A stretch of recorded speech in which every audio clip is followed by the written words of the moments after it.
Hello दोस्तों, Radhe Radhe. Welcome back to my channel. तो दोस्तों, आज की वीडियो में हम लोग पेपर 4 को डिस्कस करेंगे, जिसका नाम है योगा स्वास्थ्य शारीरिक एवं योग शिक्षा। ठीक है। अब पहले मैं बता दूं कि आपको इस वीडियो में मिलेगा 361 से लेकर 390 तक की क्वेश्चंस। ठीक है। और इसके पहले वाले जितने भी क्वेश्चंस हैं आपको डिस्क्रिप्शन में जाइएगा, उसमें आपको paper first, paper second, paper third और पेपर फोर्थ को मिल जाएगा। ठीक है। और पेपर फर्स्ट हम लोग पवन बुक से कंप्लीट कर चुके हैं और उसमें ओवरऑल 13 वीडियोस हैं, जिसमें आपको काफ़ी इंपॉर्टेंट क्वेश्चंस मिल जाएगा। ठीक है। तो चलिए स्टार्ट करते हैं आज के क्वेश्चंस। तो देखिए, पहला क्वेश्चन दिया गया, गीता में निम्न में से कौन से अध्याय में योगोत्पत्ति की बात कही गई है? तो षष्ठम से अध्याय में, पंचम अध्याय में, चतुर्थ अध्याय के श्लोक संख्या 1 से 3 के मध्य में, या इनमें से कोई नहीं। तो इसका आंसर हो जाएगा सी ऑप्शन। ठीक है, चतुर्थ अध्याय के श्लोक संख्या 1 से 3 में के मध्य। फिर है सृष्टि के प्रारंभ में भगवान ने निम्न में से किसे योग का ज्ञान प्रदान किया था? इंद्र को, मनु को, विव स्वान को, या फिर इनमें से कोई नहीं। तो इसका आंसर हो जाएगा सी ऑप्शन। नेक्स्ट है, ऋग्वेद के 10वें मंडल में निम्न में से किसे समस्त विधाओं और कलाओं का प्रवर्तक माना गया है? इंद्र को, वरुण को, अग्नि को, या फिर हिरण्यगर्भ को? इसका आंसर हो जाएगा द ऑप्शन से हिरण्यगर्भ को। फिर है क्वेश्चन नंबर 364, पाणिनिकृत धातु पाठ में निम्न में से कौन सा युज धातु है? दिवा दिगणीय युज धातु, या फिर रुधा दिगणीय युज धातु, या फिर चुरा दिगणीय युज धातु, या फिर उपयुक्त सभी? तो इसका आंसर हो जाएगा डी ऑप्शन। ठीक है। फिर है, निम्न में से कौन सा जोड़ा सही है? दिवा दिगणीय युज धातु समाधि, या फिर रुधा दिगणीय युज धातु युजु युजी युजिर योगे, या फिर से चुरा दिगणीय युज धातु संयम, या फिर उपयुक्त सभी? तो इसका आंसर हो जाएगा डी ऑप्शन, उपयुक्त सभी। ठीक है। नेक्स्ट है, युजुर योगे का अर्थ निम्न में से कौन सा है? मिलना है, या फिर जोड़ है, संयुक्त होना है, या फिर उपयुक्त सभी? तो इसका आंसर हो जाएगा इसका आंसर हो जाएगा डी ऑप्शन। ठीक है। फिर नेक्स्ट क्वेश्चन है, योग शब्द निम्न में से कौन सी उत्पत्ति के अनुसार बना है? ए ऑप्शन दिया गया है युते अनेन। इस उत्पत्ति के अनुसार, एक सेकेंड, युजिर यज्ञ धातु के करण से अर्थ में घय प्रत्यय करके बना है। जोड़ या मेल धातु से बना है, संयुक्त धोना धातु से बना है, या फिर इनमें से कोई नहीं। तो इसका आंसर हो जाएगा ऑप्शन। ठीक है, ऑप्शन इसका सही है। फिर दिया गया है, शैव, शाक्त तथा वैष्णवों के धार्मिक साहित्य को क्या कहा जाता है? आगम, स्मृति, पुराण, या फिर श्रुति? तो इसका आंसर हो जाएगा आगम। ठीक है, ए ऑप्शन इसका सही है। फिर है, कपालभाति के द्वारा मस्तिष्क के सम्मुख पार्श्व तथा फुफ्फुस या फेफड़े की शुद्धि की जाती है। इस योग से क्या आराम मिलता है? नाड़ियों को मजबूती मिलती है, लीवर मजबूत होता है, आ सही और बा गलत है, या फिर आ तथा बा दोनों सही? तो इसका आंसर हो जाएगा सी ऑप्शन, आ सही और बा गलत है। फिर है नेक्स्ट क्वेश्चन, और इसमें दिया गया है 370, मोक्ष अथवा मुक्ति का उपाय है? भौतिकता से छुटकारा, मानसिक कष्टों से छुटकारा पाना, या फिर शारीरिक कष्टों से मुक्ति पाने से है, या फिर सांसारिक कष्टों से छुटकारा पाना?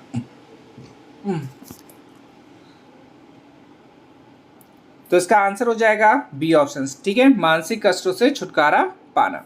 फिर है, अभ्यंतर तथा बाह्य इंद्रियां मिलकर कहलाते हैं भयोदश करण, या फिर से पच तन मात्रा, या फिर से पंच महाभूत, या फिर मन? तो इसका आंसर हो जाएगा ऑप्शन भयोदश भरत करण। फिर है अहंकार का प्रमुख कारण है बुद्धि, भौतिक वस्तुएं, ज्ञान या फिर आध्यात्मिक विकास। तो इसका आंसर हो जाएगा ए ऑप्शन बुद्धि। फिर है निम्नलिखित में से कौन सा तथ्य नियम से संबंधित है? शौच, तप, स्वाध्याय या फिर उपयोग सभी। तो इसका आंसर हो जाएगा डी ऑप्शन उपयोग सभी। ठीक है, शौच भी है, तप भी है और स्वाध्याय भी है। फिर है योग का पिता किसे कहा जाता है? योग वंशिका को, रामहर्ष सिंह को, महर्षि पतंजलि को या भगवत गीता को। तो इसका आंसर हो जाएगा सी ऑप्शन महर्षि पतंजलि को। फिर है 375 सूर्य नमस्काराशासन प्रक्रिया में पैरों की एड़ियां कैसी होनी चाहिए? पैरों की एड़ियां अलग अलग हो या फिर दोनों पैरों की एड़ियां मिली हो या फिर पैरों से सिर तक का भाग सरल रूप से सीधा करके खड़े हों या फिर ब और सा दोनों सही। तो इसका आंसर हो जाएगा द ऑप्शंस ब और सा दोनों सही हैं।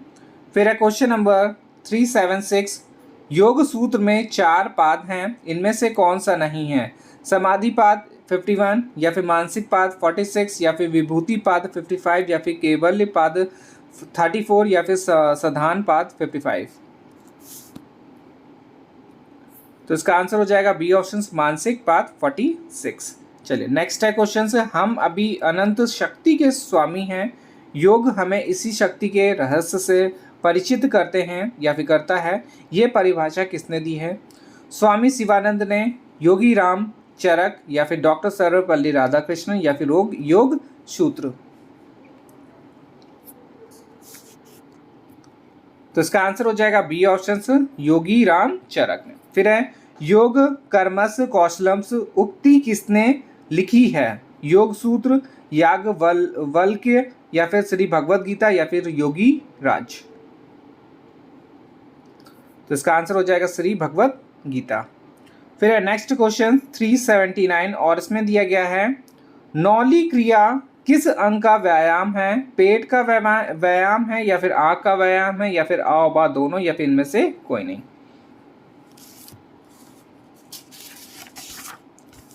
तो इसका आंसर हो जाएगा ए ऑप्शन पेट का व्यायाम है ये।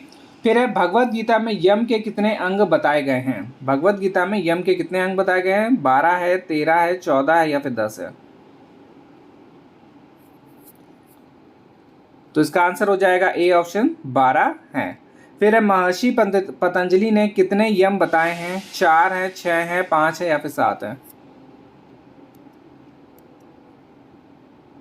तो इसका आंसर हो जाएगा सी ऑप्शन 5 है टोटल।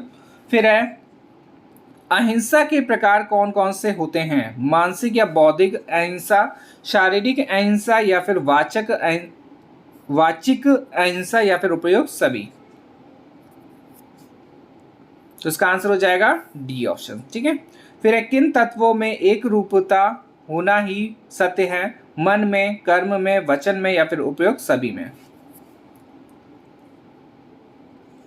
तो इसका आंसर हो जाएगा डी ऑप्शन उपयोग सभी में। ठीक है, और जिसको भी ये पवन जो बुक है इसकी पीडीएफ चाहिए तो वो मुझे इस नंबर पे कांटेक्ट कर सकता है 72753539 और 23। ठीक है, इसके लिए आपको सिर्फ 60 रुपीज़ देना पड़ेगा और इसमें आपको मिलेगा 192 पेजेस। ठीक है, और प्लस 148 क्वेश्चंस मिलेंगे। ठीक है, टोटल आपको 60 रुपीज़ सिर्फ पे करना है, ज़्यादा नहीं है। चलिए आगे देखते हैं क्वेश्चन। पशु पक्षियों में एक सेकेंड, हाँ, पशु पक्षियों में किस प्रकार के गुणों को देखा जा सकता है? भय को, भूख को, निंद्रा को या फिर उपयोग सभी को। तो इसका आंसर हो जाएगा डी ऑप्शन, भय को भी, भूख को भी और निंद्रा को भी देखा जा सकता है। फिर अस्त्य के प्रकार कौन कौन से हैं? बौद्धिक अस्त्य है, वाचिक अस्त्य है, शारीरिक अस्त्य या फिर उपयोग सभी। तो इसका आंसर हो जाएगा डी ऑप्शन उपयोग सभी। बौद्धिक अस्त्य भी है, वाचिक भी है और शारीरिक भी है। फिर है नियम का अष्टांग योग में कौन सा स्थान है? दूसरा है, तीसरा है, चौथा या फिर 5वां है। तो इसका आंसर हो जाएगा ए ऑप्शन दूसरा है। फिर है याज्ञवल्क्य संहिता में कितने नियम के अंग बताए गए हैं? 5 हैं, 10 है, 6 हैं या फिर 3 है?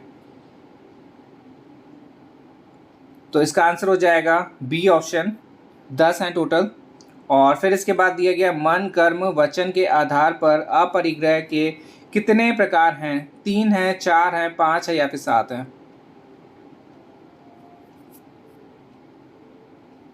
तो इसका आंसर हो जाएगा ए ऑप्शन, 3 है। फिर अपरिग्रह के प्रकार कौन कौन से हैं? बौद्धिक अपरिग्रह है, वाचिक है या फिर शारीरिक है या फिर उपर्युक्त सभी? तो इसका आंसर हो जाएगा डी ऑप्शन, उपर्युक्त सभी। ठीक है। फिर है लास्ट क्वेश्चन इस वीडियो का, और इसमें दिया गया भक्ति योग में किस बात पर बल दिया जाता है? तो ईश्वर में श्रद्धा, समर्पण की भावना, आस्था या फिर उपर्युक्त सभी? तो इसका आंसर हो जाएगा डी ऑप्शन, ईश्वर की श्रद्धा में भी है, समर्पण की भावना पे भी है और आस्था में भी है। ठीक है। तो ये वीडियो हम लोग यहीं पे एंड करते हैं। इसके बाद हम लोग और इम्पोर्टेंट क्वेश्चंस को देखेंगे। अब देखिए हमारे पास जो योगा बुक है, ठीक है, इस वाली में तो आपको मिलेगा 480 प्लस क्वेश्चन है ओवरऑल। ठीक है। तो 390 आपके हो चुके हैं, 90 क्वेश्चन और बचे हैं, ये भी जल्द से जल्द आपके कंप्लीट हो जाएंगे। ठीक है। आपका ये मान के चलिए 7 हो गई है, 9 तारीख तक सारा मतलब पवन बुक पूरी जो है 4 बुक कंप्लीट हो जाएगी। फिर इसके बाद हम लोग नई सीरीज को स्टार्ट कर देंगे 10 तारीख से। ठीक है। चलिए मिलते हैं नेक्स्ट वीडियो में। धन्यवाद।